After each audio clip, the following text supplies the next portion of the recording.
Howdy, y'all. Let's try that again. Howdy, y'all. Howdy. Now, in a few minutes, when we begin our show, I'm going to holler out to y'all, huzzah. And when I say huzzah, y'all are supposed to say huzzah. Yeah, that's right. I need to be correct. I'm a little rusty. So let's try this again. Huzzah! Huzzah! Huzzah! Huzzah! Huzzah! Huzzah! Y'all got it down. I'm Jack Cagle, formerly known as Spear Holder number 2 with the old Shakespeare in the Shade. But they took away my spear. Oh no, where did it go? So I'm not Spear Holder number 2, but the wonderful Woodlands Shakespeare in the Park has invited me to come and play with y'all tonight for just a moment or two, and I'm so pleased to be here. And we need to give a couple of things. Can I have a round of applause for the Woodlands Township? Especially the Parks and Recreation Department, who are so gracious to allow us to use this venue to bring the greatest bard, the bard, to families in our community. Can we have a round of applause for the Points North Theater? And during, when we're done, if it's still over there, they got tchotchkes and free stuff over here. And can we have a round of applause for the family and loved ones of the actors and the directors of the show? They sometimes are referred to as theater widows, theater orphans, and sometimes theater, whatever it is, whenever the guy is gone. It is a delight to be with you, and I was supposed to just talk meaningless stuff for a minute or two until I got all this stuff away. One more box. Uno más. There we go. So once that box is away, we'll start the show. All right, you ready? Huzzah! Huzzah! Huzzah! Huzzah! The story so far in Midsummer Night, Midsummer's Dream, is that a long, long time ago, in a galaxy far, far away, actually right here in the late Bronze Age, between the Stone Age and the Age of Aquarius, there was a Greek hero by the name of Theseus. He was the son of both a mortal king and an immortal god. Theseus, who became king by pulling a sword from under a heavy rock 1,000 years ago, before King Arthur did. Theseus, the man who united ancient Athens and saved his people from the crushing rule of the Cretan Cretans.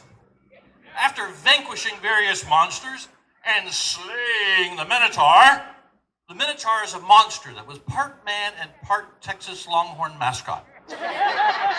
Theseus set his sights on conquering the Amazons. They were a group of female warriors who would one day start up an awesome online delivery company. In battle, Theseus faced down Hippolyta. She was the queen of the Amazons, and incidentally, although she looks rather young, she was Wonder Woman's mama. As they fought, Theseus gained the upper hand by inventing the "your shoelaces are untied" ruse. Instead of killing her in battle, however, Theseus fell in love with Hippolyta and decided to marry her. Maintaining her own agency, Hippolyta weighed her options and decided that she liked his manly, bulging muscles and agreed to become his wife. Meanwhile, in an enchanted forest on the outskirts of Athens, the fairies of the wood are nervous at the fallout from the latest marital spat between Oberon and Titania, the queen of the fairies. They've only been married for about 3,000 years, and they do have the couples counseling bills to prove it. All of nature is being threatened because of just one little Indian orphan boy who Titania has and Oberon wants. So here we are in Athens. It's a week from the big wedding between Theseus and Hippolyta, and a local businessman, Aegeus, has a gripe about his daughter's reluctance to an arranged marriage. And just over there, a traveling troupe called the Mechanicals. They get ready to present. Yeah, you can clap for the Mechanicals. Almost sounds like a rock band, doesn't it? They get ready to present a new play for the soon-to-be newlyweds. So, here we are. It's Midsummer's Eve, and our play begins. Welcome to ancient Athens.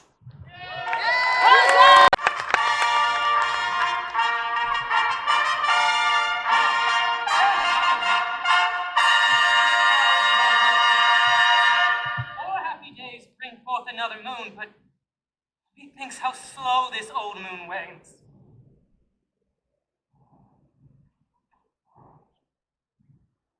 Four days will steep themselves into night, 4 nights will dream away the time, and then the moon? The moon, like to a silver bow new bent in heaven, shall behold the night of our solemnities. You speak the truth. 4 days will steep themselves into night. 4 nights will dream away the time, and then the moon, like to a silver bow new bent in heaven, shall behold the night of our solemnities. Go, illustrate. Stir up the Athenian youth to merriment. Awaken the pert and nimble spirit of men. Now, fair Hippolyta, I wooed thee with my sword, doing thee injuries. I will wed thee in a different key, with pomp, with triumph, and with reveling. Happy be Theseus, our renowned Duke. Thanks, good Aegeus. What's the news with thee? Full of vexation come I, with complaint against my child, my daughter Hermia. Stand forth, Demetrius. My noble lord, this man hath my consent to marry her. Stand forth, Lysander. My gracious Duke, this man hath bewitched the bosom of my child. Thou, Lysander, thou hast given her rhymes and interchanged love tokens with my child. Thou hast, by moonlight, at her window sung with fading voice verses of fading love. With cunning, thou hast filched my daughter's heart and turned her obedience, which is due to me, to stubborn harshness. And my gracious Duke, be it so, if she will not, before your grace, consent to marry with Demetrius, I beg the ancient privilege of Athens. What say you, Hermia? Be advised, fair maid, Demetrius is a worthy gentleman. So is Lysander. In himself he is, but wanting your father's voice, the other should be held the worthier. I would my father looked but with my eyes. Rather your eyes should with his judgment look. I do entreat your grace to pardon me. I know not by what power I am made bold, but I beseech your grace that I may know the worst that may befall me in this case if I refuse to wed Demetrius. Either to die the death or to adjourn forever the society of men. Therefore, young Hermia, question your desires. Can you not yield to your father's choices? Can you endure the livery of a nun? Earthly or happy is the rose distilled, than that which withers on the virgin thorn grows, lives, and dies in single blessedness. So will I grow, so live, so die, my lord. take your paw, and by the next new moon, the sealing day, betwixt my love and me, you will make your choice. Either to die for disobedience to your father's wishes, or to wed Demetrius as he would, or to Diana's altar to protest for austerity and single life. Relent, sweet Hermia, and Lysander, yield thy crazed title to my certain right. You have her father's love, Demetrius. Let me have Hermia's. Do you marry him? Oh, scornful Lysander! True, he hath my love, and what is mine, my love doth render him, and she is mine, and all my right of her I do estate unto Demetrius. I am, my lord, as well derived as he, as well possessed. My love is more than his. My fortunes, every way, as fairly ranked, if not with vantage, as Demetrius. And, which is more than all these boasts can be, I am beloved of beauteous Hermia. Why should not I then prosecute my right?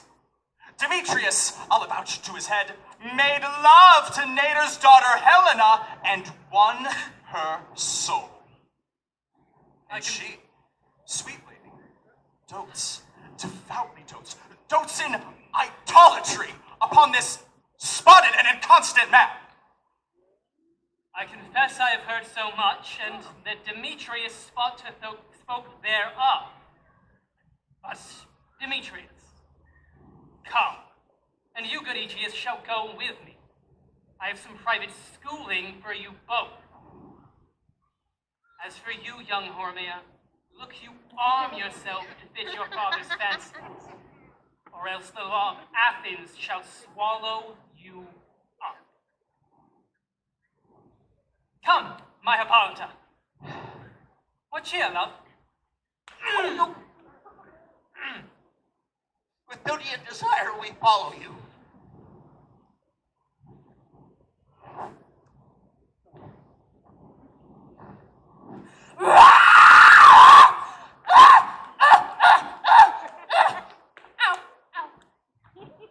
How now, my love? Why is your cheek so pale? How chance the roses there do fade so fast? Oh, be like for want of rain, which I could well between the tempest of mine eyes. The course of true love never did run smooth. But either it was different in blood. Oh, cross, too high to be enthralled to you. Oh, Or else it was miscrafted in respect of years. oh, cross, too old to be engaged to. Ah! Or else it stood upon the choice of friends. Oh, hell! To choose love by another's eyes. Or if there were a sympathy in choice. If truer lovers had ever been crossed, it stands as an edict in destiny. A good persuasion. Therefore, hear me, Hermia. I have a widow aunt, a dowager of great revenue, and she hath no child. From Athens is her house remote 7 leagues, and she respects me as her only son. Fair gentle Hermia, may I marry thee. And to that place the sharp Athenian law cannot pursue us. If thou lovest me, then steal forth thy father's house tomorrow night, and in the wood, a league without the town, there will I stay for thee. My good Lysander, I swear to thee by Cupid strong his bow, by his best arrow with golden head, by the simplicity of Venus' out, by that which knitteth souls and prospers loves, at the place where thou hast appointed me, truly tomorrow will I meet thee. Keep promise, love.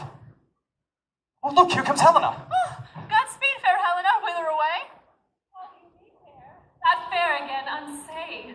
Demetrius loves your fair. Oh, happy fair! Your eyes are lodestars, and your tongue sweet air, more tunable than lark to shepherd's ear. When wheat is green, when hawthorn buds appear, sickness is catching. Oh, were favor so, yours would I catch, fair Hermia, ere I go. Oh, teach me how you look, and with what art you sway the motion of Demetrius' heart. Oh, I frown upon him, yet he loves me still. Oh, that your frowns would teach my smile such skill. I give him curses, yet he gives me love. Oh, that my prayers could such affection move. The more I hate, the more he follows me. The more I love, the more no fault of mine. None but your beauty. Would that fault were mine. Oh, take comfort, sweet friend. You no more shall see my face. For Lysander and myself will fly this place. Helen, unto you our minds we will unfold. Tomorrow night, when Phoebe doth behold her silvery visage in the watery glass, decking with liquid pearl the bladed grass, a time that lovers' flights doth still conceal. Through Athens' gates have we devised to steal. And in the wood were often you and I upon faint primrose beds were wont to lie. There, emptying our bosoms of their counsels sweet, there my Lysander and myself shall meet. And thence from Athens turn away our eyes to seek new friends and stranger companies. Keep word, Lysander, we must starve our sight from lovers' food till morrow deep midnight. He promised, love.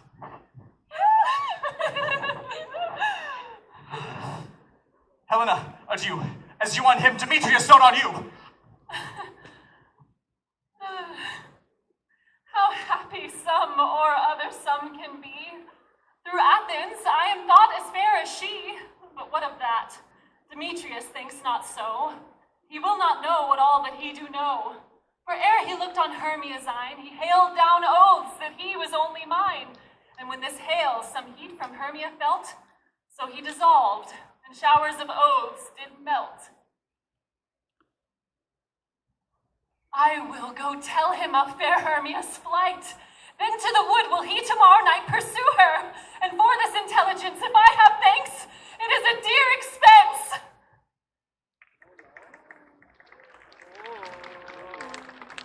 Is all our company met? You were best to call them generally man by man, according to the script. Here's the scroll of every man's name which is thought fit through all Athens to perform in our interlude before the Duke and Duchess at tomorrow night's wedding. First, Mrs. Petra, say what the play treats on, and then read the names of the actors, and so grow to a point. Mary, the play is the most lamentable comedy and most cruel death of Pyramus and Thisbe. Oh, very good piece of work, I assure you, and a Mary. Now, Petroquence, call forth your actors by the scroll. Masters, spread yourselves. Answer as I call you. Nick Bottom, the weaver. Oh, ready! Name what part I'm for and proceed. You, Nick Bottom, are set down for Pyramus. Ooh, what is Pyramus? A lover or a tyrant? A lover that kills himself most gallant for love. Ooh, that will ask some tears in the true performing of it. If I do it, let the audience look to their eyes. I will move storms. I will condole in some measure to the rest. Oh, yet, my chief humor is for a tyrant. I could play Hercules rarely, or a part to tear a cat in to make all split. Huh?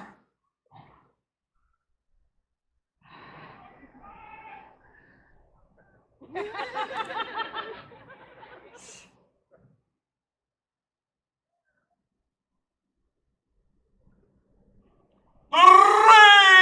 raging rocks and shivering shocks shall break the locks of prison gates, while Phoebus' car will shine from far and make and mar the foolish fates.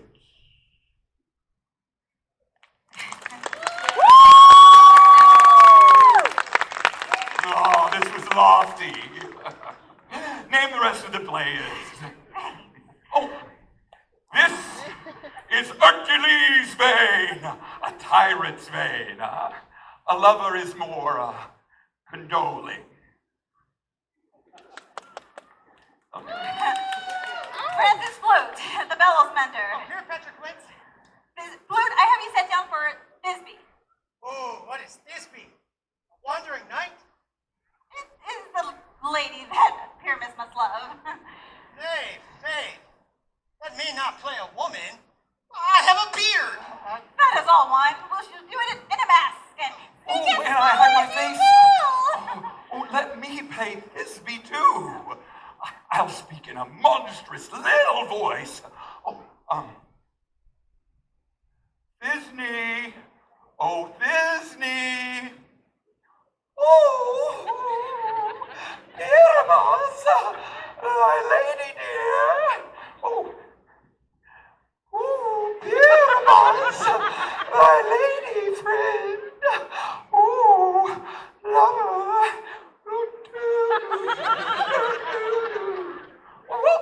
Oh. No. I feel like Thisbe. No! You must play Pyramus. Flute, you Thisbe. Well, proceed. Robin Starveling, the tailor. Here, Petriquints. Have you down for Thisbe's mother. Tom Snout, the tinker. Here, Petriquints. You, Pyramus's father. Myself, Thisbe's father. Snug, the joiner. You're set down for the lion. And with that, I hope we have a play well fitted. Have you the lion's part written? If it be, pray you, give it me, for I am slow of study. You may do it extemporary, for it is nothing but roaring. Oh, let me play the lion too. I will roar you. Then I will do any man's heart good that hears me. Oh, you're gonna hear me roar. I will roar you. Then I will have the Duke say, oh, let him roar again. Let him roar again. And you would do it too terribly. That would frighten the Duchess and the ladies, and they would shriek, and that were enough to hang us all. That would hang us. Every mother's son. Well, I grant you, friends, if that you should fright the ladies, they should have no discretion but to hang us. But I will aggravate my voice so as to roar you as gentle as a sucking dove. I will roar you, and were a nightingale.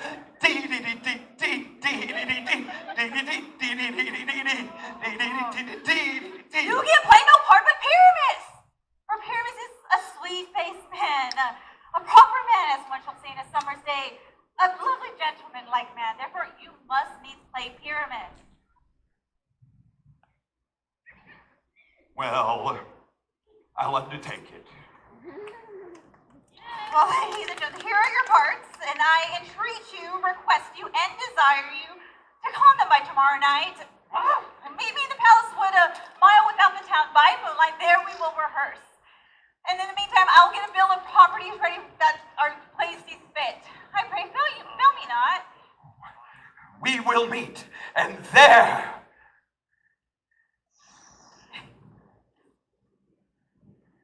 we will rehearse most obscenely and courageously. Take pains. Be perfect. Adieu. At the Duke's Oak, we meet. Enough. Hold. Or cut bowstrings.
over hill, over dale, through bush, through barrel, over park, over pale, through flood, through fire. I do wander everywhere, quicker than the moon's spear. I serve the fairy queen to do her orbs upon the green. Farewell, the lobs of spirit, I'll be gone. The queen and all her elves come here anon. The king doth keep his rebels here tonight. Take heed the queen come not within his sight. For Oberon is passing fell and wrath, because that she as her attendant hath a lovely boy stolen from an Indian king. She never had so sweet a changeling, and jealous Oberon would have the child, knight of his train, to trace the forest wild. But she perforce withholds the loved boy, crowns him with flowers, and makes him all her joy. Either I mistake your shape and making quite, or else you're that rude and knavish sprite called Robin Goodfellow. Are you not he that frightens the maidens of the villagery, those that hobgobble and call you sweet Puck? You should do their work, and they shall have good luck. Are you not he? Thou speakst right. I am that merry wanderer of the night. I jest to Oberon and make him smile when I a fat and bean-fed horse beguile, neighing in likeness of a filly foe, the wisest ant telling the saddest tale. Sometime for a 3-foot stool mistaketh me, then slip I from her bum, down topples she. But Rune, fairy, here comes Oberon. And here comes my mistress. Oh, I wish he were gone.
What, jealous Oberon?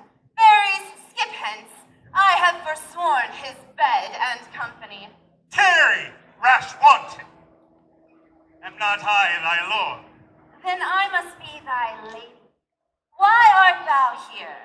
But that, forsooth, the bouncing Amazon, your buskin mistress and your warrior love to Theseus must be wedded, and you come to give their bed joy and prosperity.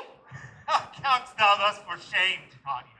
Glance at my credit with Hippolyta, knowing I know thy love to Theseus. These are the forgeries of jealousy, and never since the middle summer spring met we on hill and dale, by forest or mead, by paved fountain or by rushy brook, or in the beached margins of the sea to dance our ringlets to the whistling wind. But with thy brawls thou hast disturbed our sport. Therefore, through this distemperature, we see the seasons alter. The spring, the summer, the childing autumn, angry winter, change their wonted liveries, and the mazed world by their increase now knows not which is which. And this same progeny of evils comes from our debate, from our dissension. We are their parents and originals. Do you mend it then? It lies in you. Why should Titania cross her Oberon? I do but beg a little changeling boy to be my henchman. Set your heart at rest. The fairyland buys not the child of me. His mother was a votress of my order, but she being mortal, of that boy did die. It is for her sake that I do rear up her boy. It is for her sake I will not part with him. How long within this wood intend you stay? Perchance till after Theseus' wedding day. If you will patiently dance in our rounds and see our moonlight revels, go with us. If not, shun me and I will spare your haunts. Give me that boy, and I will go with thee. Not for thy fairy kingdom. Fairies away. We shall chide downright if I longer stay. Well, go thy way. Thou shalt not from this grove till I torment thee for this injury. My gentle cock, come hither. Thou rememberest, since once I sat upon a promontory and heard a mermaid on a dolphin's back, uttering such dulcet and harmonious breath that the rude sea grew civil at her song. And certain stars shone madly from their spheres to hear the sea maid's music. I remember. That very time I saw, but thou couldst not, Cupid all armed. A certain aim he took at a fair vestal throned by the west, and loosed his love shafts smartly from his bow. Yet marked I where the bolt of Cupid fell upon a little western flower, before milk white, now purple with love's wound. Fetch me that flower, the herb I showed thee once. The juice of it, on sleeping eyelids laid, will make man or woman madly dote upon the next live creature that it sees. Fetch me this herb, and be thou here again ere the Leviathan can swim a league. I'll put a girdle round about the earth in 40 minutes. Having once this juice, I'll watch Titania when she is asleep, and drop the liquor of it in her eyes. The next thing then she waking looks upon, be it lion, bear, or wolf, or bull, she shall pursue it with the soul of love. And ere I take this charm from off her sight, I'll make her render up her page to me. But who comes here? I am invisible, and I will overhear their conference. I love thee not, therefore pursue me not. Where is Lysander and fair Hermia? Thou toldst me they were stolen unto this wood. Now here am I, and woed within this wood because I cannot beat my Hermia. Hence! Get thee gone, and follow me no more. You draw me, you hard-hearted adamant. Yet you draw not iron, for my heart is true as steel. Leave you your power to draw, and I shall have no power to follow you. Do I entice you? Do I speak you fair? Or rather, do I not in plainest truth tell you I do not, nor I cannot love you? And even for that, I do love you the more. I am your spaniel. And Demetrius, the more you beat me, I will fawn on you. Use me but as your spaniel. Spurn me, strike me, neglect me, lose me, only give me leave, unworthy as I am, to follow you.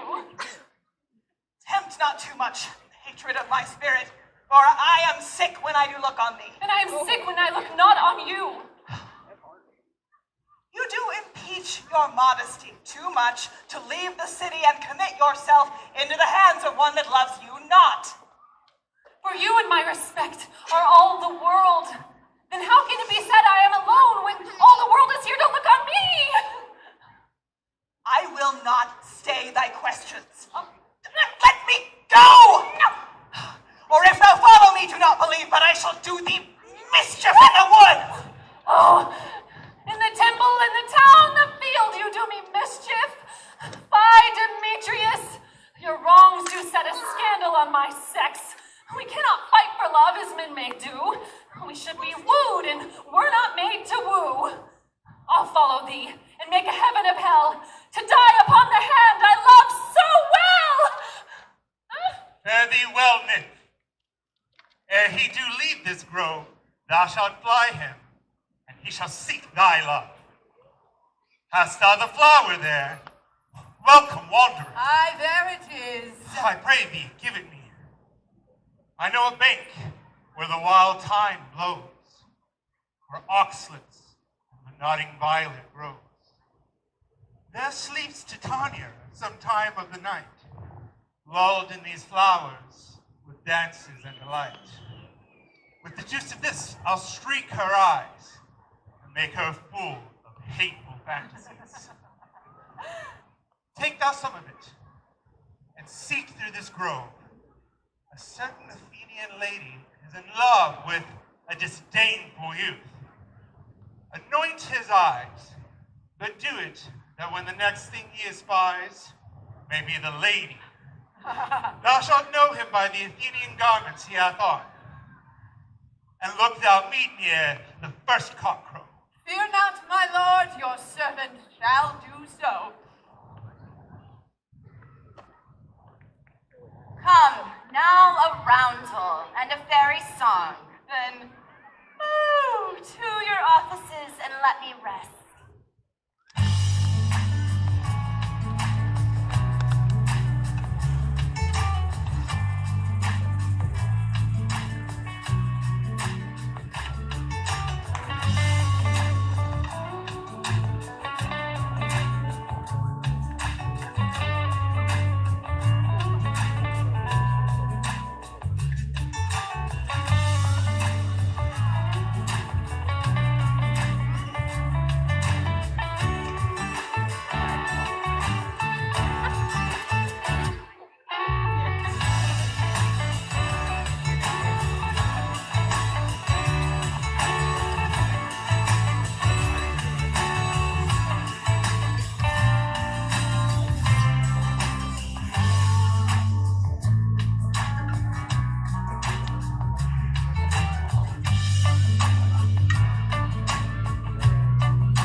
Now one of them stands. Listen.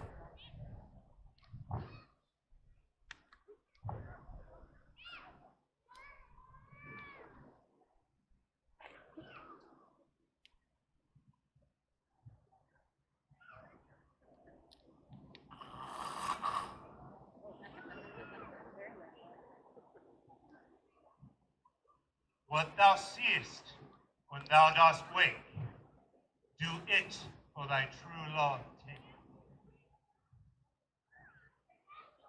Be it on lion, ounce, or bear, hard or bull with bristled head. In thy eye that shall appear, when thou wakest, it is thy dear. Wake when some vile thing is near. Her love, you faint with wandering in the wood. And to speak troth, I have forgot our way. We'll rest us, Hermia, if you think it good, and tarry for the comfort of the day. Be it so, Lysander. Find you out of bed, for I... upon this bank will rest my head. One bed shall serve as pillow for us both. One heart, one bed, two bosoms, and one troth. Woo! Woo! Nay! Nay, good Lysander, my dear. Lie further off yet. Do not lie so near. Take sense, sweet, of my innocence. Love takes the meaning, and love's conference. I mean that my heart unto yours is knit, so that but one heart we can make of it. Two bosoms interchain it with an oath, so then two bosoms and a single troth. Then by your side no bedroom me deny, for lying so, Hermia, do not lie. Lysander riddles very prettily. Now much bestrewing my manners and my pride of Hermia than to say Lysander lied. But gingerbread! Who, for love and for courtesy, lied further off in human modesty. Such separation as well may be said becomes a virtuous bachelor and maid. So far be distant, and good night, sweet friends. Thy love near altar till thy sweet life's end. Amen, amen to that fair prayer, say I. And then end life when I end loyalty. Here is my... Here is my...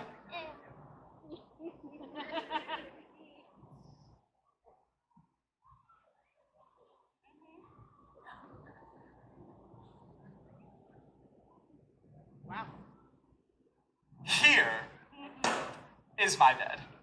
Sleep give thee all his rest. And with half that wish, the wisher's eyes rest. Through the forest have I gone, but Athenian found I none on whose eyes I might approve this flower's force in stirring love and night and silence. Who is here? Weeds of Athens he doth wear. This is he, my master said, despised the Athenian maid. And here the maiden, sleeping sound on the dank and dirty ground. Pretty soul, she durst not lie near this, lack love, this kill courtesy. Churl, upon thine eyes I throw all the power this charm doth owe. When thou wakest, let love forbid sleep his seat on thy eyelid. So, awake when I am gone, for I must now to Oberon. Stay, though thou kill me, sweet Demetrius. I charge thee, hence, and do not haunt me thus!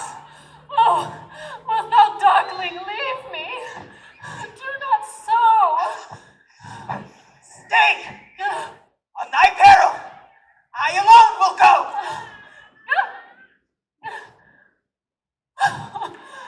Oh, I am out of breath in this fond chase.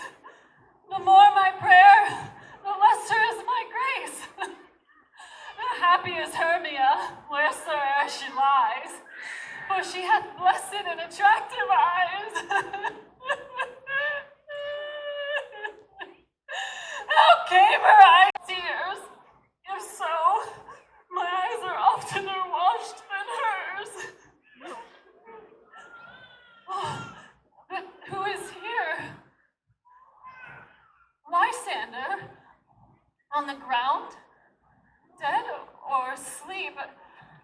I see no blood, no wound. Lysander, if you live, good sir, awake!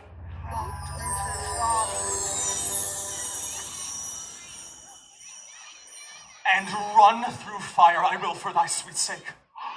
Transparent Helena! Nature shows art that through thy bosom makes me see thy heart. Where is Demetrius? Oh, how fit a word is that vile name to perish on my sword! Do not say so, Lysander, say not so. What though he love your Hermia? Lord, what though? Yet Hermia still loves you, then be content. Content? With Hermia?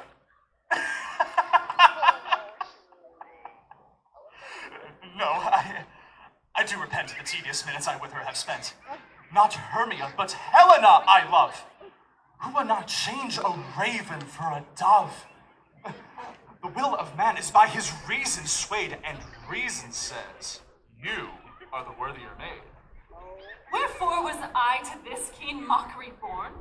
When at your hands did I deserve this scorn? Is not enough, young man, that I did never, no, nor never can deserve a sweet look from Demetrius's eye, but you must flout my insufficiency. Oh, good troth you do me wrong, good sooth you do, in such disdainful manner me to woo. Oh, but fare you well.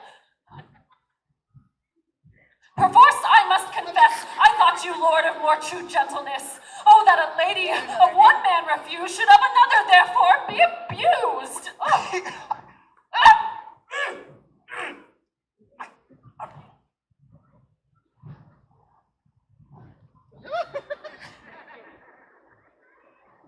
She sees not Hermia.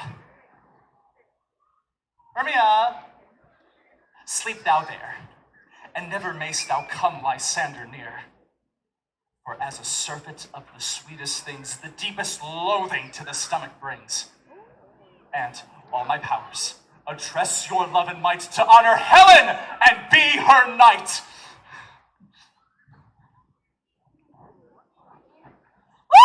Lysander! Lysander, do thy best to pluck this crawling serpent from my breast. Ay me for pity, what a dream was here. Lysander, look how I do quake. With fear methought a serpent ate my heart away, and you sat there, smiling at his cruel prey, Lysander. What removed? Lysander! What? What, out of hearing? No sound? No word? Alack, speak! And if you hear, speak of all loves!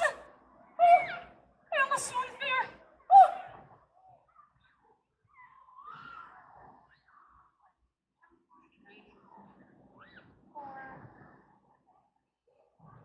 Are we all met? Pat, here's a marvelous, convenient place for our rehearsal. This green plot shall be our stage. This hawthorn brake shall be our tiring house, and we shall do it in action like we shall do before the Duke. Patrick Wins, What sayest thou, Bully Bottom? there are things in this comedy of Pyramus and Thisbe that will never please. First, Pyramus must draw a sword and kill himself, which the ladies cannot abide. How answer you that? By Larkin, a perilous fear. I believe we must leave the killing out when all is done. Not a whit. I have a device to make all well. Write me a prologue, and let the prologue seem to say, we will do no harm with our swords, and that Pyramus is not killed indeed, and for the more better assurance, tell them that I, Pyramus, am not Pyramus, but Bottom the Weaver. This will put them all out of fear. Well, we will have such a prologue, and it shall be written in 8 and 6. Oh no, make it 2 more. Let it be written in 8 and 8. Will not the ladies be afeard of the lion? I fear it, I promise you. Oh, masters, you ought to consider with yourselves to bring in a lion? God shield us. Among ladies? Oh, it's a most dreadful thing. For there is no more fearful wild fowl living than a lion. And we ought to look to it. Therefore, another prologue must tell he is not a lion. Oh, no! No! You must say his name. And tell them plainly. And half his face must be seen through the lion's neck. and he himself must speak through and tell them to the same effect. Ladies, or fair ladies, I would wish you, wicka, wicka, wicka, or I would request you, or I would entreat you not to tremble, not to fear, my life for yours. If you think I come hither as a lion, it were pity of my life. No, I am no such thing. I am a man, as other men are, and there, indeed, let him speak his name and tell them plainly he is Snug the Joiner. Oh. Well, it should be so. But there are two hard things. We have to find a way to bring moonlight into the chamber, for says the story Pyramus and Thisbe speak and meet by moonlight. Doth the moon shine the night we play our play? A calendar? A calendar. A calendar? Oh, Calendar? a calendar. A calendar. Oh, a calendar, a calendar. Oh! Open thy calendar, please. Look in the almanac.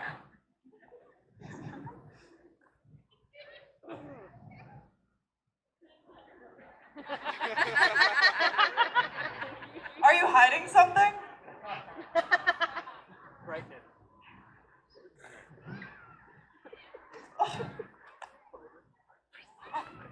Thanks, babe. Find out moonshine. Find out moonshine. Dirty. Yes, it does shine that night. Oh, why then we may leave a casement of the great chamber window where we play open, and the moon may shine in at that casement.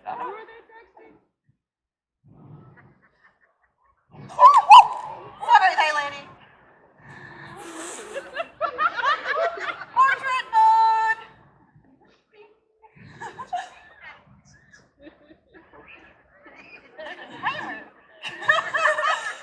You really just wanted to make our job more difficult.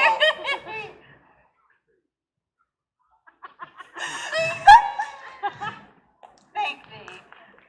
But or else we must find a way to bring a person shall come in with a lanthorn and a bush of thorns and say he comes to disfigure or to present the person of moonshine. But there is another hard thing. We must find a way to bring a wall into the chamber. So, or says the story, Pyramus and Thisbe talk through a chink in a wall. You never bring in a wall. What say you, Bottom? Well, some man or other must present wall. Ooh, let him have some plaster or some loam.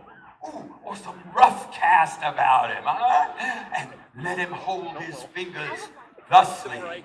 And Pyramus and Thisbe can speak through that crevice. Well, if it shall be, then all is well. Now, come, sit down, every mother's son, and let's rehearse our parts. Pyramus, you begin. Once you say your speech, enter into that break, and everyone according to his cue. What effing homespuns have we swaggering here, huh? So near the cradle of the fairy queen. What? A play toward. I'll be an auditor. An actor, too, perhaps, if I see cause. Speak, Pyramus. Thisbe, stand forth.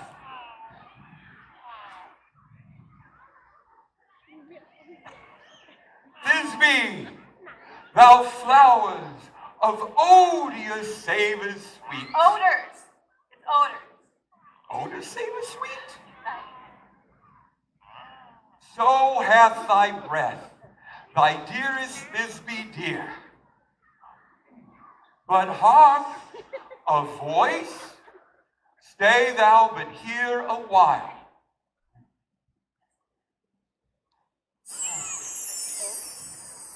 And by, to thee I will appear. A stranger, Pyramus, than e'er played here. Oh, must I speak now? Mary, it must you. For you to understand that Pyramus just went to go see a noise that he heard, and she'll come again. Most radiant Pyramus! Hi. Most radiant Pyramus! Most radiant Pyramus! Most lily white of hue, as colored like the red rose on triumphant briar, most frisky juvenile, most lovely Jew, is as true as horse, that yet would never tire. I'll meet thee, Pyramus, at Ninny's tomb. He knows his tomb, man. But you not speak that part yet. That you answer to Pyramus. You speak all your parts at once, Q and all. Pyramus, enter. Your Q is past. It is never tire. Oh, as true as horse, that yet would never tire. Oh! If I were fair, Thisbe, I were only thine. They're haunted Playmasters! Playmasters, out! I'll follow you. I'll lead you about, around, through bark, through bush, through brake, through briar. Sometime a horse I'll be, sometime a hound, a hog, a headless bear, sometime a fire, and neigh and bark and grunt and roar and burn. Like horse, hound, hog, bear, fire at every turn. Why do they run away? This is a knavery of them to make me afeared. Oh, bottom! Thou art changed! What do I see on thee? Oh, what do you see? You see an asset of your own, do you? Oh, bless thee, bottom, bless thee. Thou art translated. I see their knavery. This is to make an ass of me. Frighten me, if they could. I will not stir from this place. Do what they can.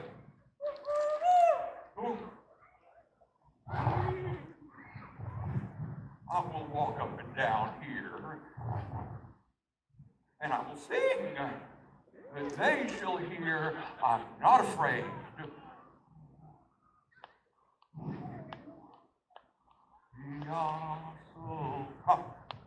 So black of hue, with thorns dawning beard, the throstle with his note so true, the wren with little queer. What angel wakes me from my flowery bed? And it makes you wonder,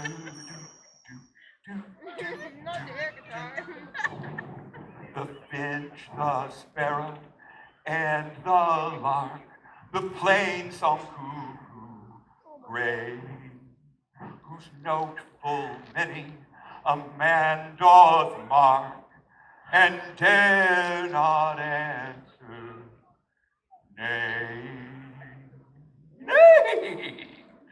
Ah, who would set his wit to so foolish a bird? Who would give a bird the lie that we cry, cuckoo, never so? I pray thee, gentle mortal, sing again. Mine ear is much enamored of thy notes. So is mine eye enthralled to thy shape, and thy fair virtue's force. Her force doth move me on the first view to say, to swear, I love thee. Oh, methinks, mistress. You should have little reason for that. Well, to say the truth, reason and love keep a little company together nowadays. Well, the boys that pity some honest neighbors will not make them friends. Yeehaw. Nay, I can gleek upon occasion. Thou art as wise as thou art beautiful. Oh, not so neither. But if I had enough wit to get out of this wood, I'd have enough to serve mine own turn. Well, out of this wood do not desire to go. Thou shalt remain here, whether thou wilt or no. I am a spirit of no common rate. The summer still doth tend upon my state, and I do love thee. Therefore, go with me. I'll give thee fairies to attend on thee. Peas blossom, cobweb, moth, and mustard seed. Buddy, and I. And I. And I? Where shall we go? Be kind and courteous to this gentle man. Hop in his walks and gambol in his eyes. Feed him with apricocks and dewberries and pluck the wings from painted butterflies to fan the moonbeams from his sleeping eyes. Nod to him else and do him courtesies. Hail, mortal. Hail. Hail. Hail! Oh, I cry your worship's mercy heartily. Oh, I beseech your worship's name. Cobweb. I shall desire your more acquaintance. Good mistress. Cobweb? If I cut my finger, I shall make bold with you. Oh, your name, honest lady. Peas blossom. Oh, I promise you will commend me to your mother, Mystery Squash. Oh, and Master Peas God, your father, good mistress, Peas Blossom. I shall desire your more acquaintance too. Oh, your name, sir, I beseech you. Mustard seed. Oh, good Master Mustard Seed. Oh, I know your patience well. That same cowardly, giant-like ox beef hath devoured many a gentleman of your house. I promise you, your kindred hath made my eyes water ere now. I desire your acquaintance, Master Mustard Seed. Come, wait upon him.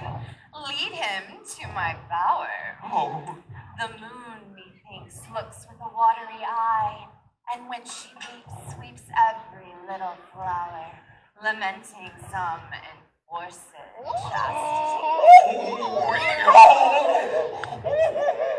Tie up my love's tongue. Bring him silently.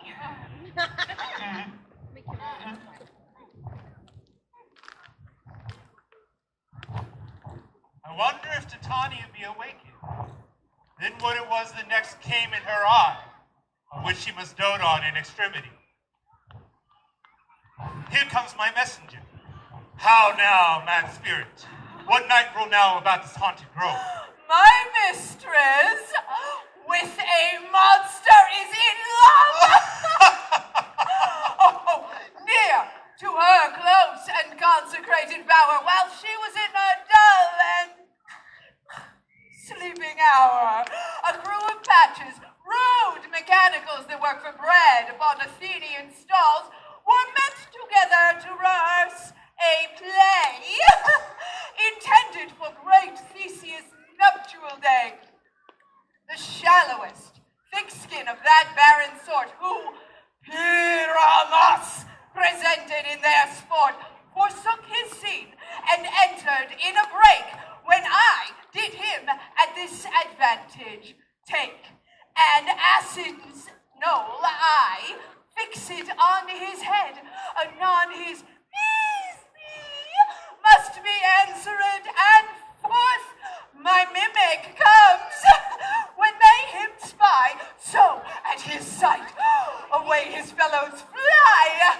I followed them in this distracted fear and left sweet Pyramus translated there, when in that moment. So it came to pass, Titania waked, and straightway loved an ass. This falls out better than I could devise. But hast thou yet latched the Athenian's eyes with the love juice as I bid thee do? I took him sleeping, that is finished too, and the Athenian woman by his side, that when he waked, of force, she must be eyed. Stand close. This is the same Athenian. No, this is the woman, but not this the man.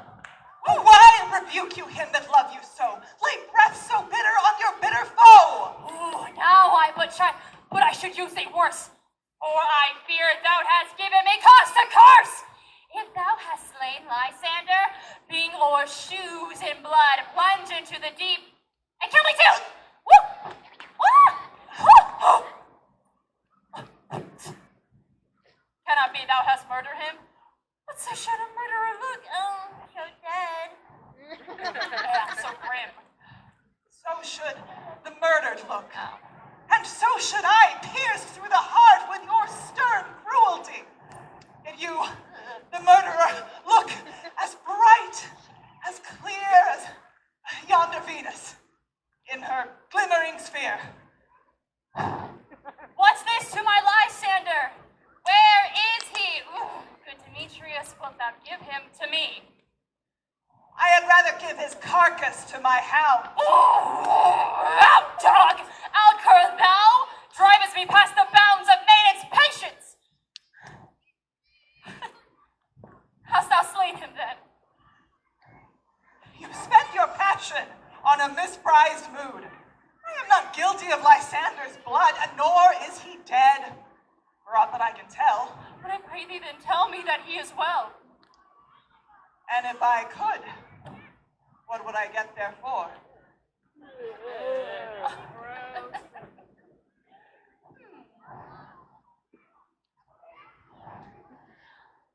Ooh, a privilege. Never to see me more. There is no following her in this fierce vein. Here, therefore, for a while, I will remain.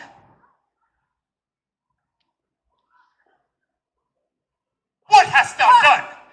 Thou mistakest quite, and laid the love juice on some true love's sight. Of thy misprision must perforce ensue. Some true love turned, and not a false turned true. Then fate or rules that one man holding troth, a million fail, confounding oath on oath. About this wood go swifter than the wind, and Helena of Athens look thou find. All fancy sick she is, and pale of cheer. The sighs of love that cost the fresh blood dear. By some illusion see thou bring her here, and I'll charm his eyes against she do appear. I go. Look how I go. Swifter than arrow from the Tartar's bow. Flower of this purple dye, hit with Cupid's archery. Sink an apple of his eye. When his love he doth espy, let her shine as gloriously as the Venus of the sky. When thou wakest, if she be by, beg of her for remedy. Captain of our fairy band, Helena is here at hand, and the youth mistook by me pleading for a lover's fee. Shall we their fond pageant see? Oh, Lord, what fools these mortals be. Stand aside. The noise they make will cause Demetrius to awake. Oh, then shall two at once woo one. That must needs be sport alone, and those things do best please me that befall preposterously.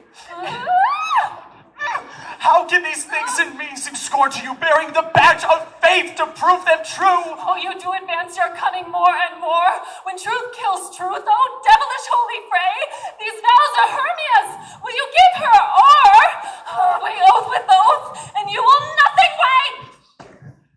Demetrius loves her, and he loves not you. Oh, no!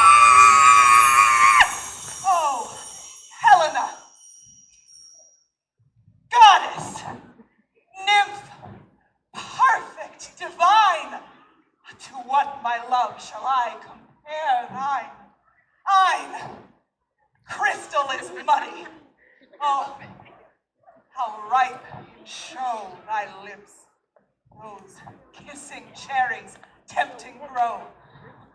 That pure, congealed white, high Taurus snow, fanned by the eastern wind, turns to a crow when thou hold'st up thy hand. Oh, let me kiss this princess of pure white, this seal of bliss. Oh, spite. Oh, hell. I see. You all are bent to set against me for your merriment. If you were civil and knew courtesy, you would not do me thus much injury. Can you not hate me as I know you do, but you must join in souls to mock me too? If you were men, as men you are in show, you would not use a gentle lady so, to bow and swear and super praise my parts, when I am sure you hate me with your hearts. You both are rivals and love Hermia, and now both rivals to mock Helena. A trim exploit, a manly enterprise to conjure tears up in a poor maid's eyes with your derision. None of noble sort would so offend a virgin and extort a poor soul's patience, all to make you sport. You are unkind, Demetrius, be not so, for you love Hermia. This you know I know. And here, with all goodwill and with all my heart, in Hermia's love I yield you up my part, and yours of Helena unto me bequeath, whom I do love, and will to my death. Never did mockers waste more idle breath. Lysander, keep thy Hermia. I will none. If e'er I loved her, all that love is gone. My heart to her but as guest-wise sojourned. And now to Helen is at home returned, there to remain. Helen, it is not so. Disparage not the faith thou dost not know, lest to thy peril thou abide it dear. Oh, look, where thy love comes, yonder is thy dear.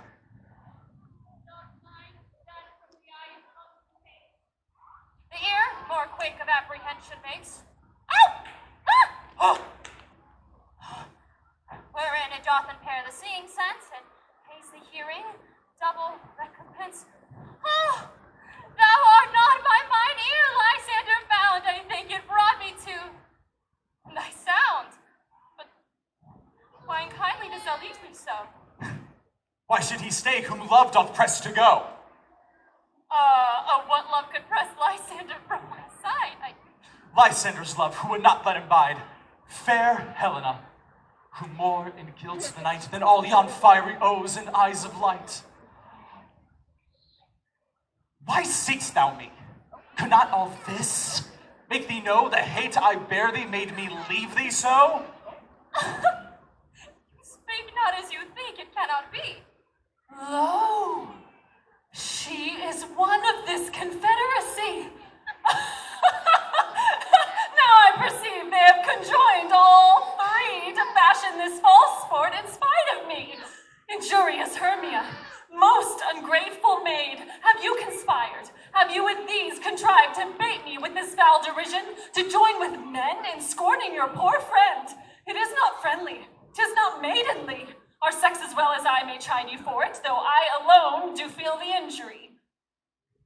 I am amazed at your passionate words. I scorn you not, it seems that you scorn me. Have you not set Lysander, as in scorn, to follow me and praise my eyes and face, and made your other love, Demetrius, to call me goddess, nymph, divine and rare, precious, celestial? Wherefore speaks he this to her he hates? And wherefore doth Lysander deny your love, so rich within his soul, and tender me, forsooth, affection, but by your setting on, by your consent?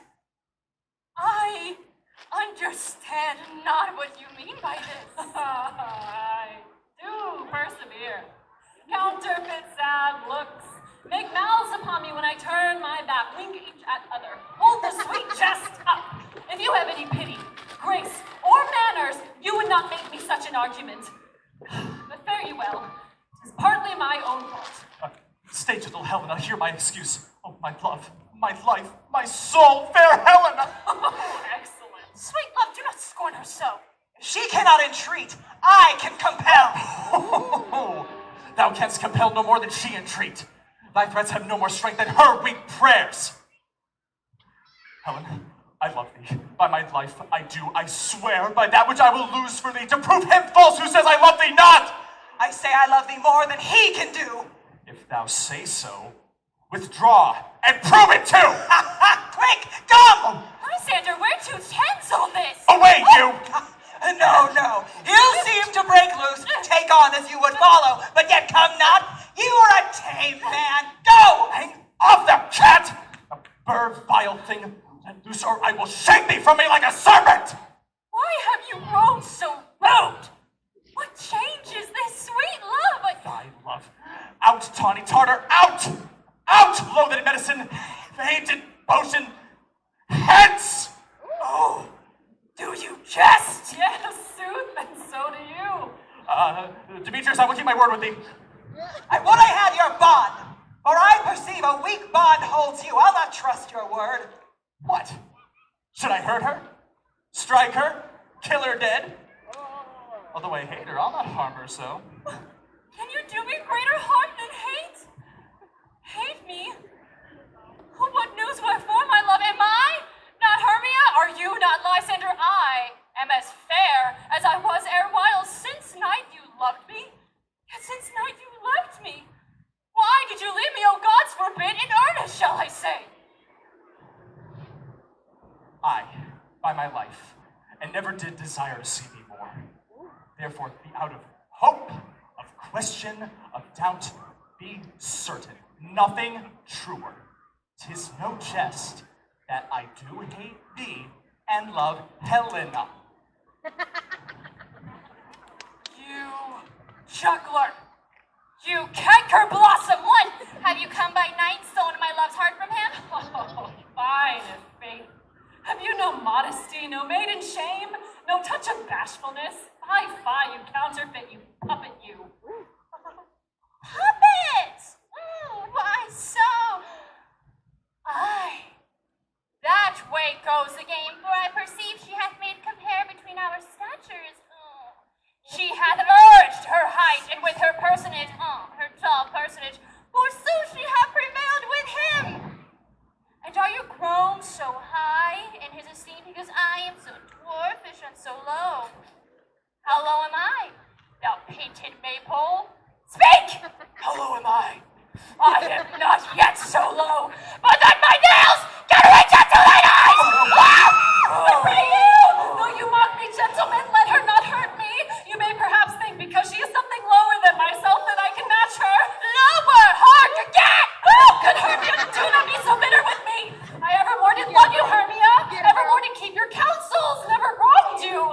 Save that, in love unto Demetrius, I told him of your stealth into this wood. To Athens will I bear my folly back and follow you no further. Let me go. You see how simple and how fond I am. Why can't you God? Who is that hinders you? A foolish heart that I leave here behind. Oh, with Lysander, with Demetrius. Be not afraid, she shall not harm thee, Helena. Oh, No, sir, she shall not, though you take her part. oh, when she's angry, she is keen and shrewd. She was a vixen when she went to school, and though she be but little, she is fierce. Little, again, nothing but low and little. Will you suffer her to flop me thus? Oh. Let me come at her! Get you down, you dwarf! You are too officious in her behalf that scorns your services. Leave her alone. Speak not of Helena. Now she holds me not. Now follow, if thou darest, to try whose right of thine or mine is most in Helena. Follow? Nay, I'll go with thee, cheek by jowl.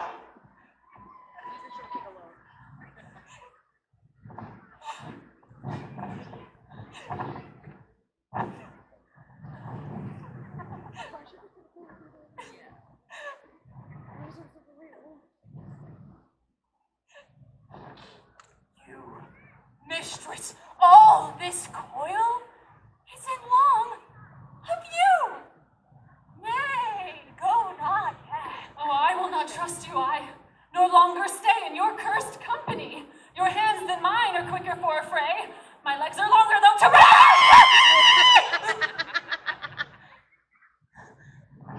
I am amazed. And I don't know what to say. This is thy negligence. Still thou mistakest, or else committest thy knaveries willfully. Believe me, King of Shadows, I mistook. Wait, did not you tell me I should know the man by the Athenian garment he had on? And so far, blameless proves my enterprise that I have anointed an Athenian's eyes, and so far am I glad it did so sort, as this their jangling I esteem a sport. Thou seest his lovers seek a place to fight. High therefore run. Overcast the night, with drooping fog as black as Acheron, the starry welkin cover thou anon. Then lead these testy rivals so astray, as one come not within another's way. Ah, my very lord, this must be done with haste, for night's swift dragons cut the clouds full fast, and yonder shines Aurora's harbinger, at whose approach ghosts, wandering here and there, already to their wormy beds have gone. They willfully exile themselves from light, and must, for aye, consort. But we are spirits of another sort. I with morning's love have oft made sport.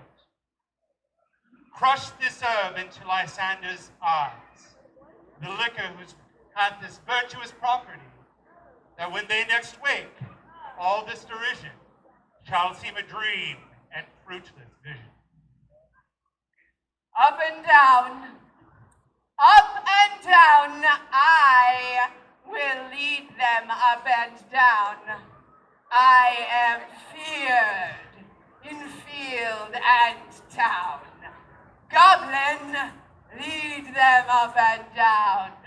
Here comes one. Where art thou, Count Demetrius? Speak thou now! Here, villain, drawn and ready. Where art thou? I will be with thee straight. Follow me then to plainer ground. Lysander! Speak again! Thou runaway! Thou coward! Art thou fled? Speak! In some bush? Where dost thou hide thy head? Thou coward! Art thou bragging to the stars, telling the bushes that thou look'st for wars and wilt not come? Come, recreant! Come thou, child! I'll whip thee with a rod. He is defiled that draws a sword on thee. Yea, art thou there? Follow my voice. We'll try no manhood here. He goes before me and still dares me on. When I come where he calls, then he is gone. The villain is much lighter heeled than I. I followed fast, but faster did he fly, that fallen am I in dark, uneven way.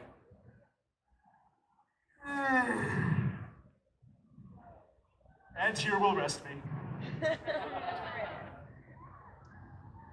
Come, thou gentle day, for if but once thou show me thy grey light, I'll find Demetrius and revenge this spite. Oh, coward! Why comest thou not? Abide me, if thou darest.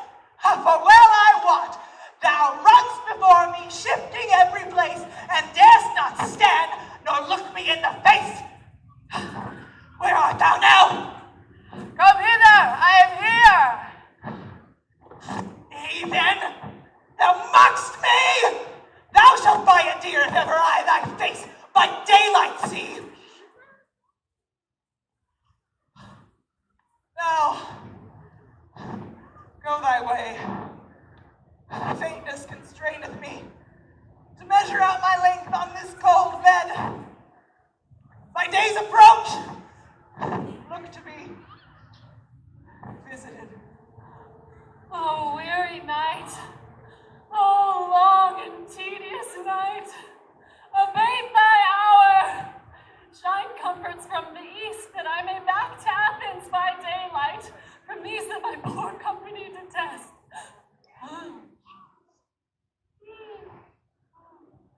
And sleep, that sometimes shuts up sorrow's eye, steal me a while from mine own company.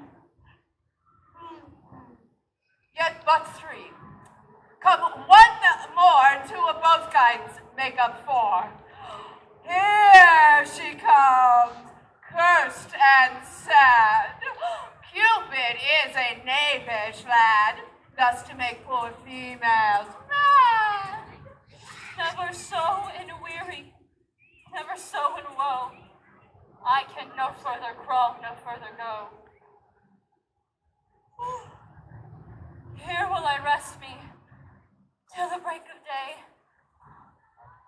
Heaven shield Lysander if they mean a fray. Till 7.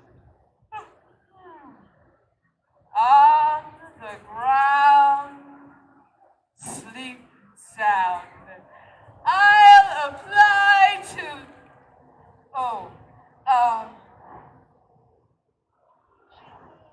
your eye, gentle lover, remedy. When thou wakest, thou takest true delight in the sight of thy former lady's eye, and the country proverb known that every man should take his own, in your waking shall be shown. Jack shall have Jill, naught shall go ill. The man shall have his mare again, and all shall be well. Come, sit thee down upon this flowery bed, while I thy amiable cheeks do cloy, and stick musk roses in thy sleek, smooth head, and kiss thy fair large ears, thy gentle joy. Where's Peas Blossom? Oh, Peas Blossom.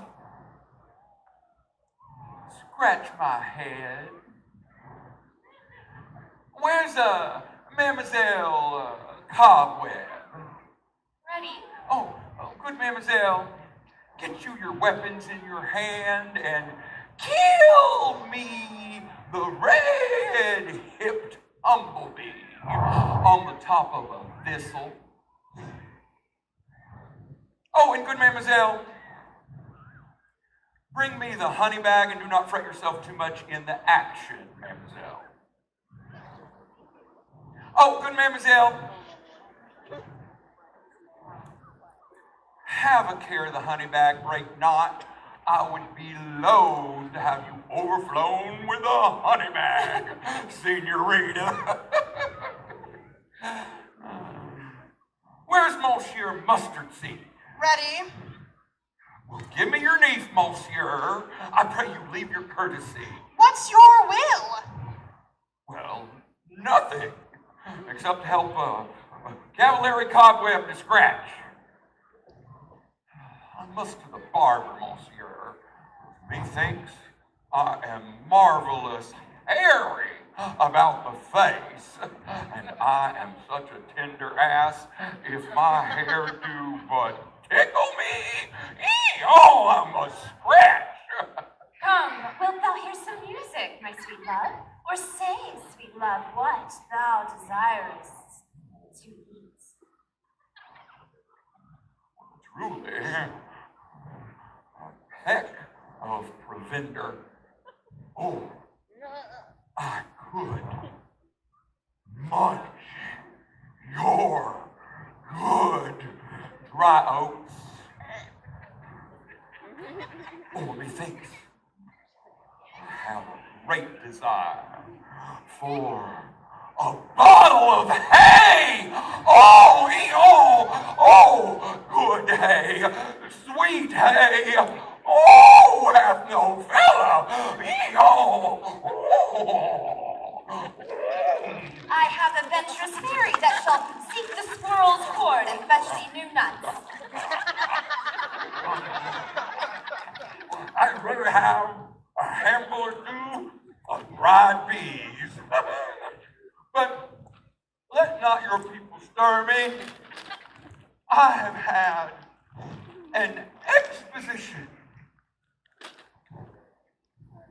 of sleep come upon me. Sleep thou, and I will wind thee in my arms. Fairies, be gone, and be always away. So doth the woodbine, the sweet honeysuckle gently untwist. The female ivy so enrings the barky fingers of the elm. How I love thee, how I dote on thee.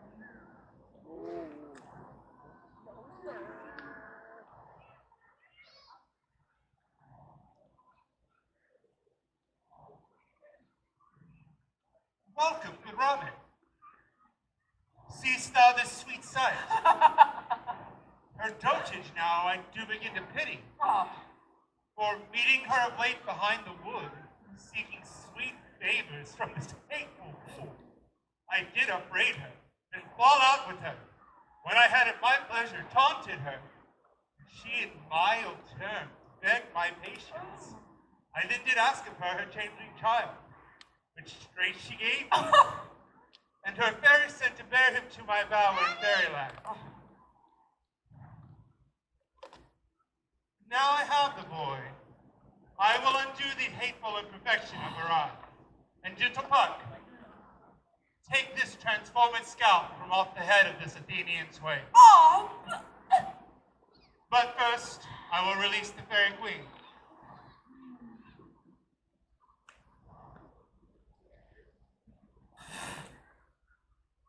Be as thou was wont to be. See as thou wast wont to see. Dian's bud or Cupid's flower hath such force and blessed power. Now, my Titania, wake you, my sweet queen. My Oberon, what visions have I seen? Methought I was enamored of an ass. Oh, there lies your love. How came these things to pass? How thine eyes do load this visage. Silence a while. Puck, take off his head. Titania, music hall, and strike more dead than common sleep of all these 5 descents. Music ho, music such as charmeth sleep. Now, when thou wakest with thine own fool's eyes peep. Sound music. Come, my queen, take hands with me, and rock the ground whereon these sleepers be. Now thou and I are new in amity, and will tomorrow midnight solemnly dance in Duke Theseus' house triumphantly, and bless it to all fair prosperity. There shall the faithful pairs of lovers be, wedded with Theseus, all in jollity. Fairy King, attend and mark. I do hear the morning lark. Then the globe we compass soon, swifter than the wandering moon.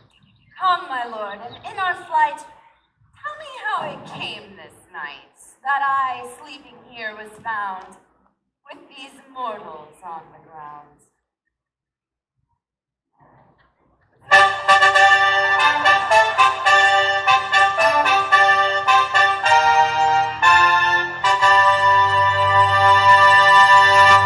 Go, one of you, find out the forester. With our observation performed, we saw the veil of the day. My love will hear the music of my hounds. Uncouple in the western valley. Let them go! Dispatch them, I say, and find out the forester. My fair queen, we will away to the mountain's top to mark the musical confusion of hounds and echo in conjunction.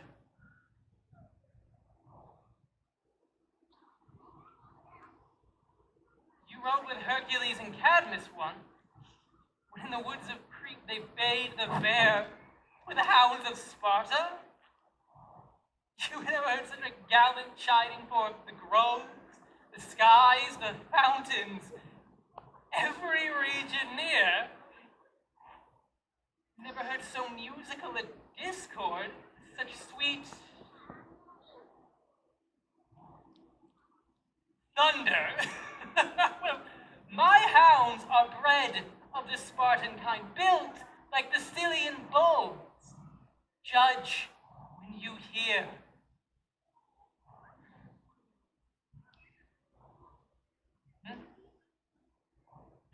Soft, what nymphs are these?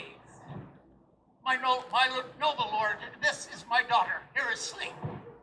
And this, Lysander. This Demetrius is, and this Helena.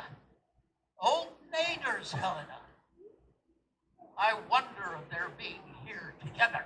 No doubt they rose up early to view the rites of May, and hearing our intent, they came to grace us on our day of solemnity. Go! Bid the huntsman to wank him with one of his horns.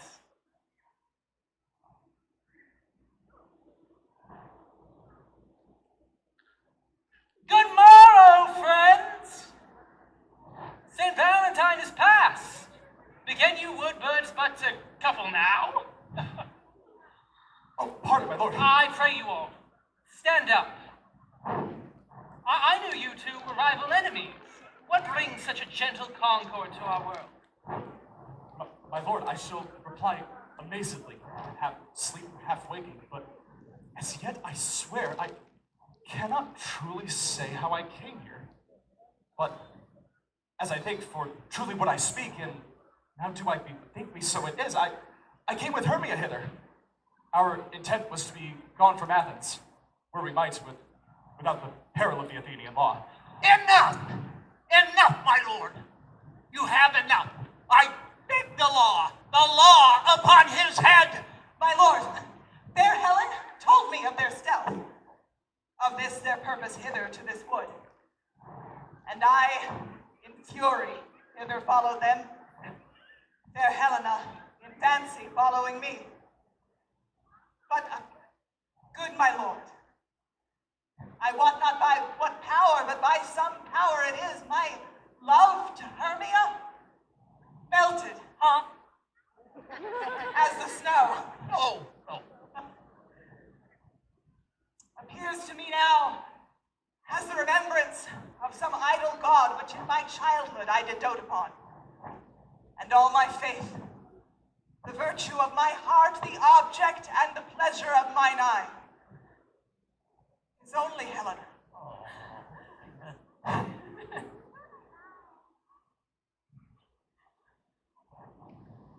Fair lovers, you are fortunately met.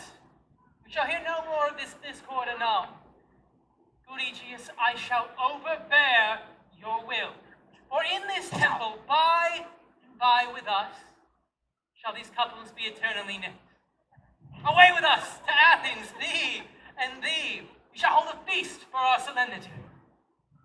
Come, my Hippolyta.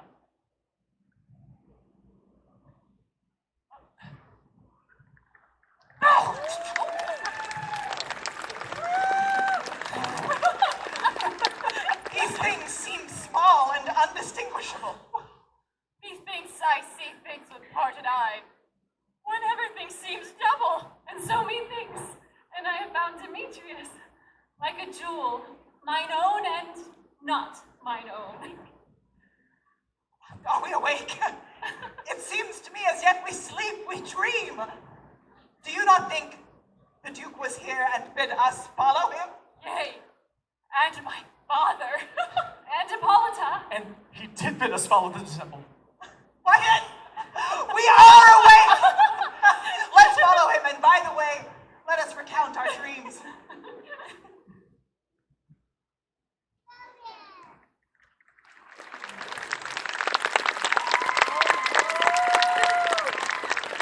When my cue comes, call me, and I will answer. My next is most fair Pyramus. Oh.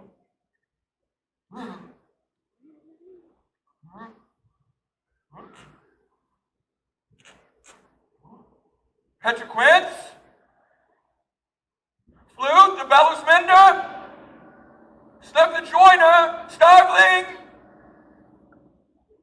God's my life. Stolen hence? Left me asleep. I've had a most rare vision. I've had a dream. Ask the wit of man to say what dream it was. Man is but an ass if he go about to expound this dream. But methought I was. There's no man that can tell what methought I was. But methought I had. But man is but a painted fool if he offered to say what methought I had. The eye of man cannot hear. The ear of man cannot see. Man's hand is unable to taste, his tongue to conceive, his heart to report what my dream was. I will get Petriquince to write me a ballad of this dream, and it shall be called Bottom's Dream, for it hath no bottom. And I will sing it in the latter end of a play before the Duke. Peradventure, to make it the more gracious, I will sing it at her death.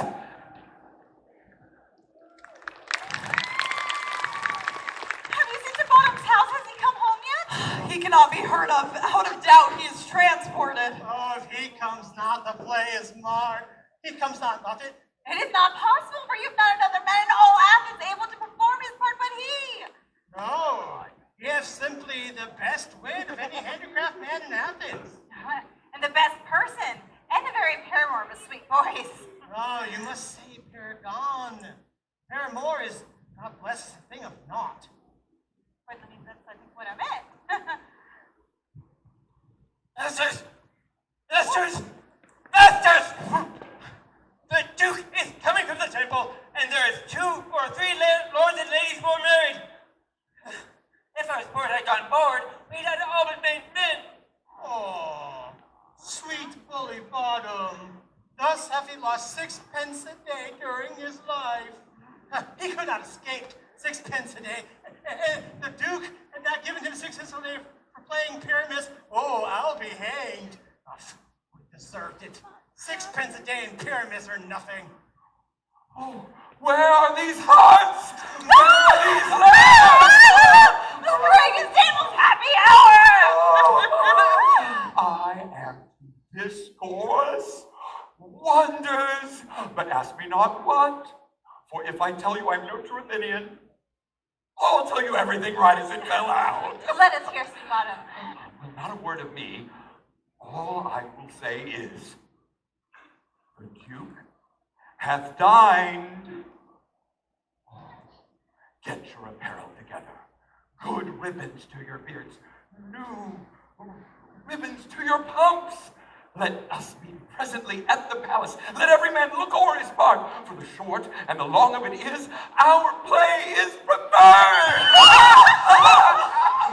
In any case, let this be have clean linen, and let him not that plays the lion pare his nails, for they are to hang out for the lion's claws.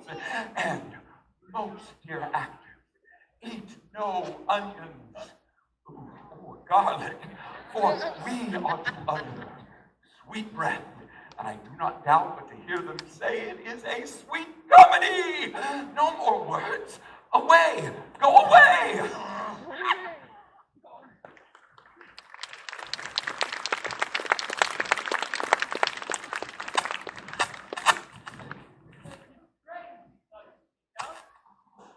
More strange than true. I'll never believe these antique fables, nor these fairy toys. Lunatics and madmen have such seething brains. It apprehends more than cool reason it ever comprehends. The lunatic and the poet are all of imagination compact, that apprehends some joy, it comprehends some bringer of that joy. I have to wear a freaking polyester shawl with her. Yes, the story of the night told over, all their minds transfigured so together, it's more witnesses than fancy images, grows to something of great concert, however strange and admirable. Here come the lovers, full of joy and mirth. Joy, gentle friends, joy and love accompany your hearts. Now how shall we wear away these last 3 hours between after supper and bedtime? What masks, what dances shall we... Where's our usual manager of mirth? Here, mighty Theseus. Philostrate, what abridgment have you prepared for this evening? What mask, what music? How else shall we beguile this night without some delight? There is a brief comedy, sports are right. Make choice, which your highness will see first.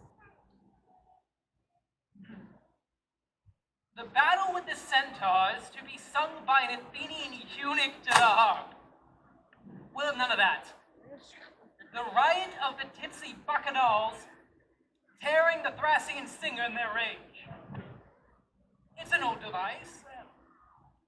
Don't take in thieves when I last came a conqueror. The thrice 3 muses mourning for the death of learning, late deceased in beggary. That is some satire, keen, but not befitting of a nuptial ceremony. A tedious brief scene of a young Pyramus and his love Thisbe. Very tragical mirth. Tedious and brief, tragical and mirth? That is hot ice to wonder is snow. How shall we find the concord of this discord? A play there is, my lord, some 10 words long, which is as brief as I have known a play, but by 10 words, my lord, it is too long, which makes it tedious. Who is they that play it? Hard-handed men that work in Athens here, which never labored in their minds till now. We shall hear it. No, my lord. I have heard it over, and it is nothing in the world to do you service. We shall hear that play, for never can anything be amiss when simpleness and duty tender it. Go, bring them forth.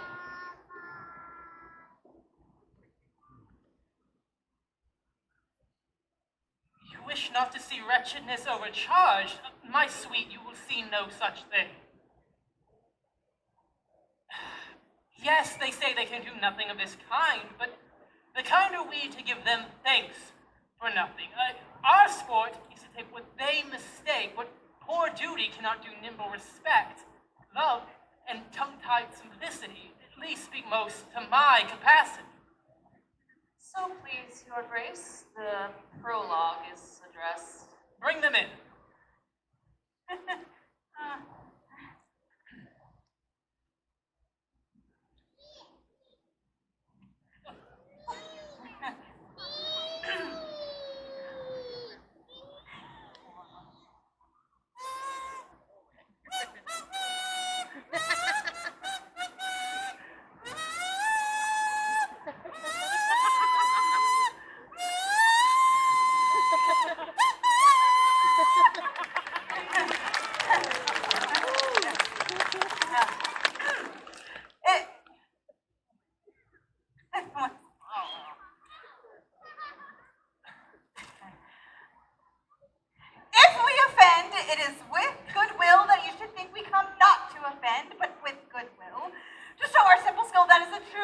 of our end.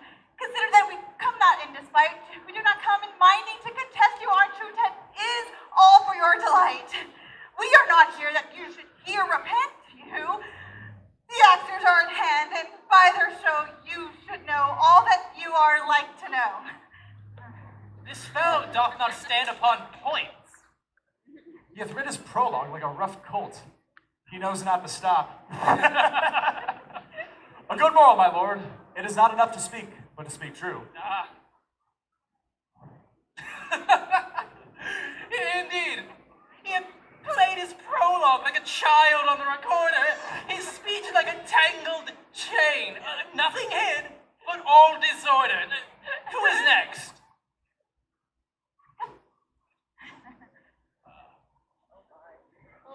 Gentles perchance you wonder at this show, but wonder on till truth make all things plain. This man is Pyramus, for you would know. This beauticious lady, Bisbee, is certain. This man with line and rough cast present wall, that vile wall which did these lovers sunder, and through walls drink. Poor souls, they are content to whisper. This man, with lanthorn, dog, and bush of thorn, present moonshine. For by moonlight did these lovers think no scorn to meet at Ninus' tomb there to woo. Then this grisly beast, Lionhide by name, the trusty Thisbe coming first by night, did scare away, or rather did affright.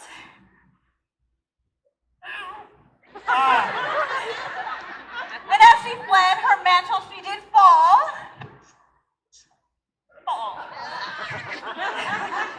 And lion, vile with bloody mouth, did stain.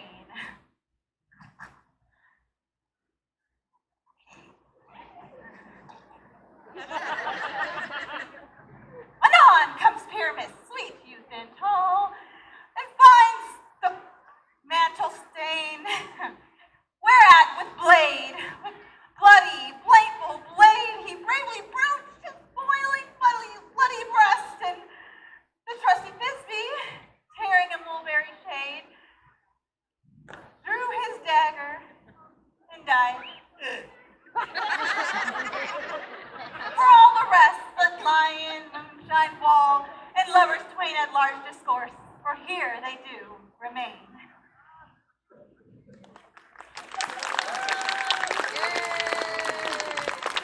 I wonder if the lion be to speak. No wonder, my lord. One lion may what many asses do. The same interlude that doth befall, I, one snout by name, present a wall. Such a wall that have you think in a crannied hole or chink through which the lovers, Pyramus and Thisbe, did often whisper very secretly.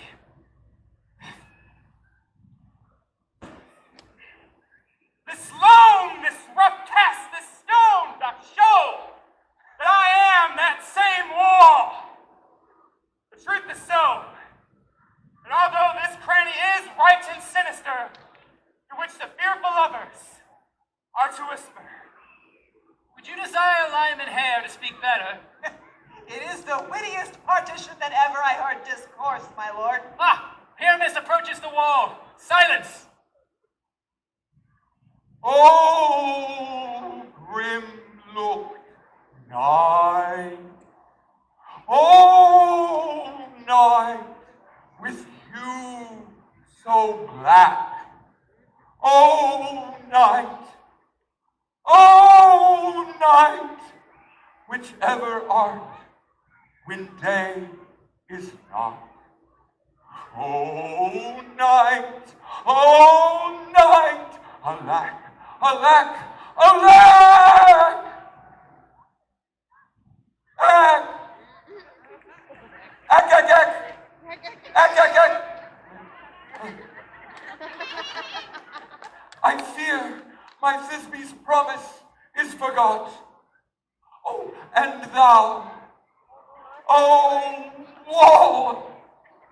Oh, sweet, oh, lovely wall! Oh!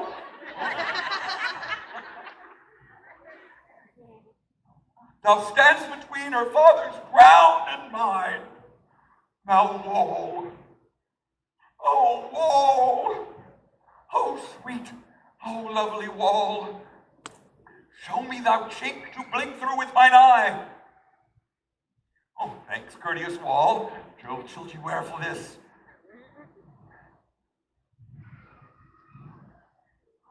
But what?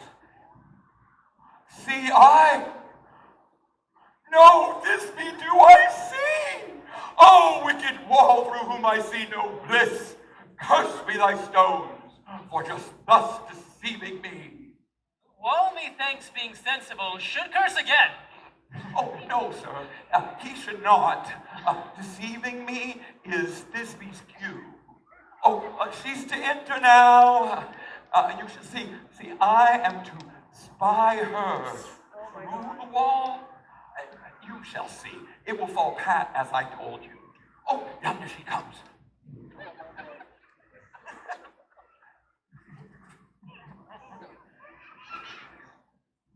O wall, how often hast thou heard my moans reporting my fair Pyramus and me? My cherry lips have often kissed thy stones of lime and hair knit up in thee. I see a voice. Now will I to the chink to spy. And I can see my Thisbe's face. Thisbe! My love, thou art my love, I think. Oh, think what thou wilt. I am thy lover's grace. And like Lamander, I am crusty still. And I, like Helen, to the fates me kill. Oh, not Shapheless to Procris was so true. The shapeless to Procris, I to you. Oh, kiss me through the hole of this vile wall. I kiss the wall's hole, not your lips at all. Wilt thou at Ninny's tomb meet me straightway? Tide life, tide death, I come without delay.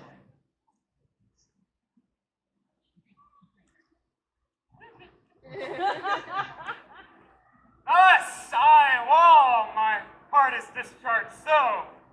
Thus in being done, all away doth go.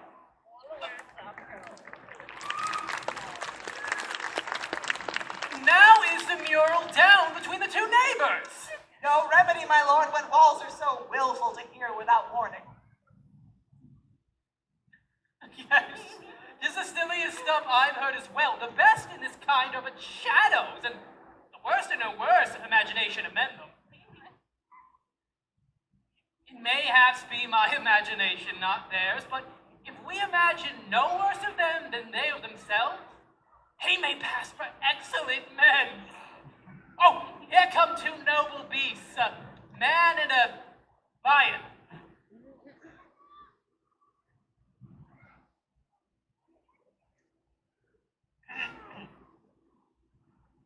You, ladies, you, whose gentle hearts do fear, when the smallest monstrous mouse crawls on floor, may now perchance both quake and tremble here, when lion rough and wild its rage doth roar. Then know that I, one, snug the joiner, and no lion fell, no, nor lion's dam. For if I come as lion in strife into this place, for pity on my life. Very gentle beast, of a good conscience. The very best at a beast, my lord, that e'er I saw. This lion is a very fox for his valor. True, and a goose for his discretion. Not so, my lord, for his valor cannot carry his discretion, and the fox carries the goose. His discretion, I am sure, cannot carry his valor, for a goose cannot carry a fox, but it is well. We'll leave it to his discretion. Let us listen to the moon. This lanthorn doth the horned moon present. You should have worn the horns on his head. Oh, he is no crescent. His horns are within the circumference. Oh. This lanthorn doth the horned moon present. Myself, the man the moon, do seem to be. That is the greatest error of all the rest. The man should be put into the lanthorn. How else is it the man in the moon? He dares not come there for the candle, where you see it is already in stock. He will change anon, my dear. It seems by the small light of his discretion he is in the way. But in all courtesy, with all reason, we must stay the time. Proceed, Moon. All I have to say is to tell you This lanthorn is the moon. I, the man in the moon. This thorn bush, my thorn bush. And this dog, my dog. Why, only the moon! But silence! Here comes Thisbe.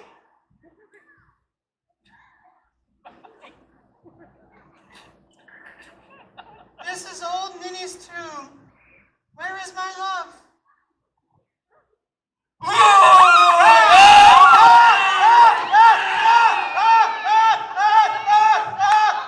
roared, lion! Well run, Thisbe! Well shown, Moon, and well-moused, Lion!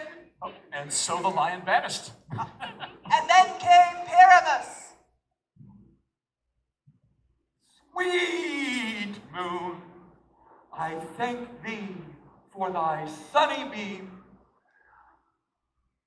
I thank thee, moon, for shining now so bright. For by thy golden, gracious, glittering gleams, I trust to take of truest Thisbe sight. But stay, oh spite, but mark, poor night. What dreadful dole is here? Eyes, do you see? Oh, how can it be? Oh, dainty duck, oh dear! Thou mantle good! What? Stained with blood? Oh, approach ye furies fell!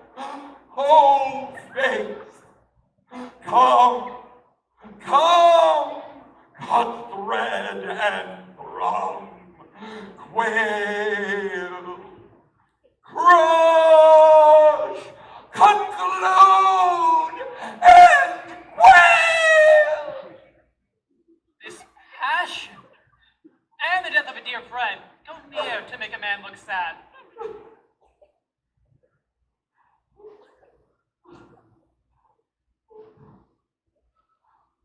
Wherefore, nature, didst thou lions brave, since the lion vile hath here deflowered my dear? Which is, no, which was the fairest dame that lived, that loved, that liked, that looked with cheer. Oh, come, tears.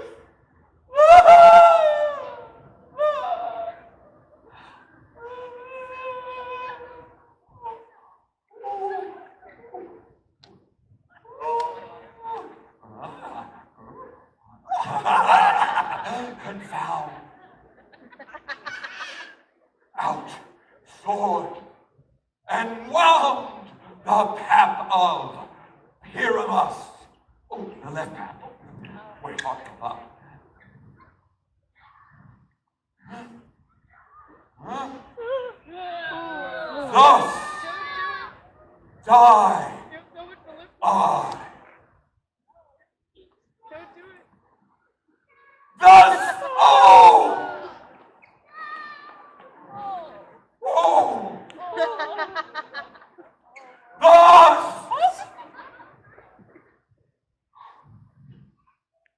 Thus!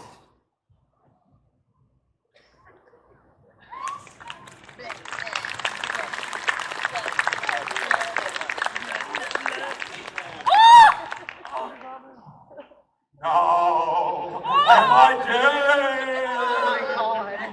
Now am I fled? My soul is in the sky. Come, moon, thy light. Moon, take thy flight. Ah!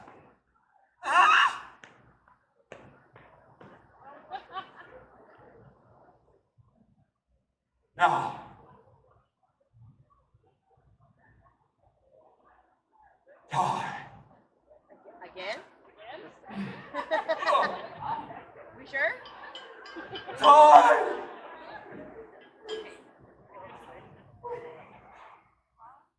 Die, die, die.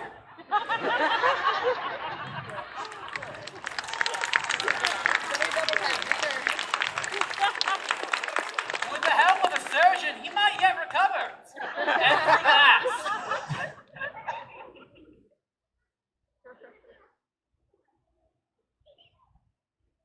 Oh, yes, the moonshine is gone. She will find him by starlight. Here comes Thisbe, and her passion ends the play. You hope she won't be a long one. I too hope she'll be brief. In mourning such a death, I too hope for brevity. One mote will turn the balance, which Pyramus, which Thisbe is the better. He for a man, God warrant us. She for a woman, God bless us. She inspired him already with those sweet eyes. And thus she means, videlicet. Asleep, my love? What, dead, my dove? Oh, Pyramus, arise! Speak! Speak! My dumb? Dead? Dead. Dead? Oh, a tomb must cover thy sweet eyes. This lily lips, this cherry nose, these yellow cowslip cheeks are gone. Are gone.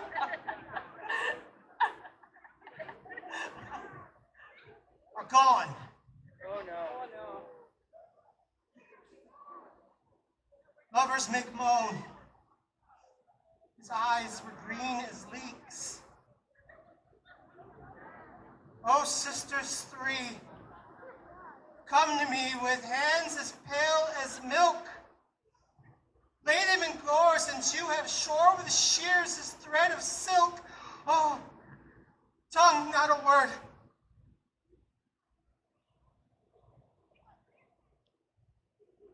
Come, trusty sword.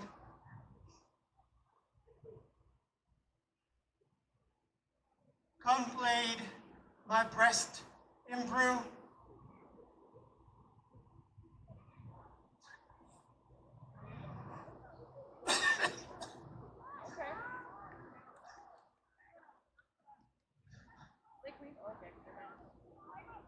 And farewell, friends. Thus this ends. Adieu. Adieu. Adieu.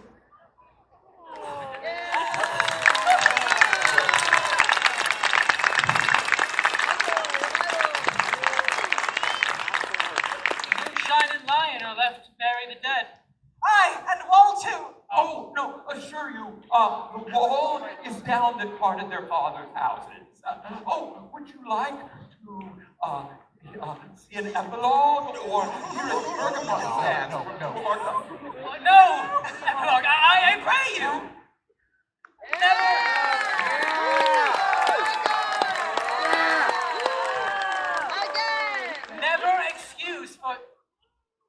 Never is an excuse needed when all the actors are dead.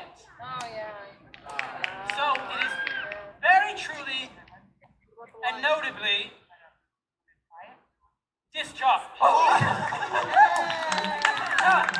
Your burger mask, let your epilogue alone.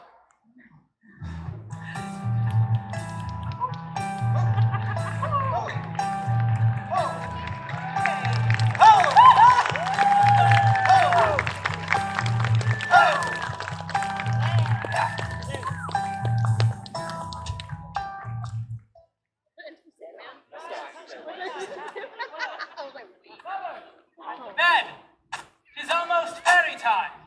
I fear we may oversleep this coming morn, for as we this night overwatch this palpable, gross play that hath beguiled through the heavy gate of night. Sweet friends, to bed, for this fortnight shall hold our solemnity, as this night revels our jollity.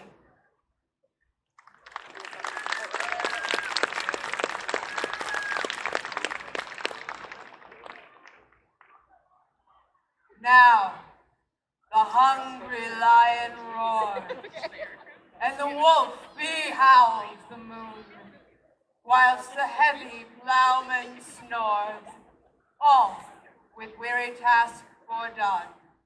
Now the wasted brands do glow, whilst the screech owl, screeching loud, puts the wretch that lies in woe in remembrance of a shroud. Now it is the time of night that we fairies that do run by the triple Hecate's team from the presence of the sun, following darkness like a dream.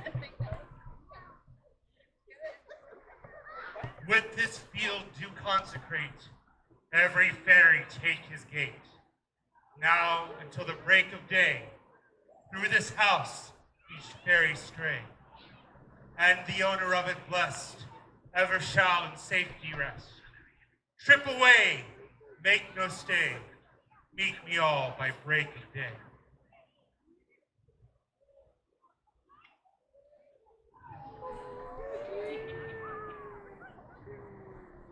If we shadows have offended, think but this, and all is mended, that you have but slumbered here, while these visions did appear, and this weak and idle theme, no more yielding, but a dream. Gentles, do not reprehend.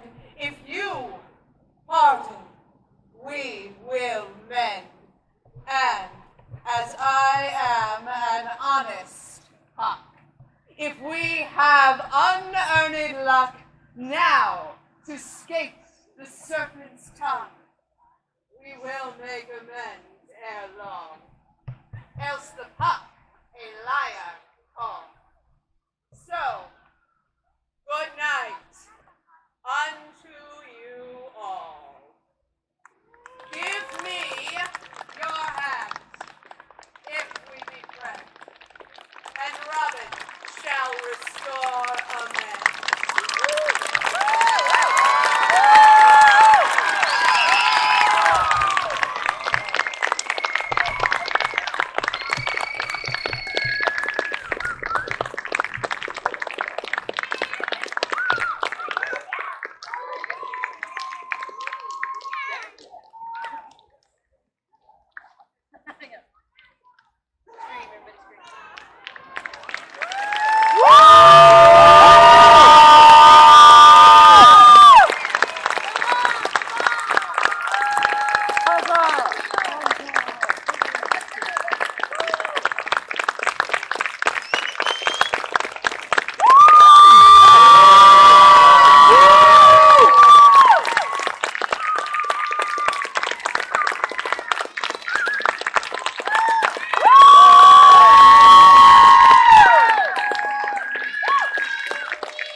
Everyone, please look in your programs, and there is a QR code. And if you really enjoyed tonight's show, please make a donation to us artists. We love what we do, but we love it even more when we get a little bit of money. We are Points North Theater. Thank you for a wonderful evening. Have a safe ride home. Drive safe. We love you all.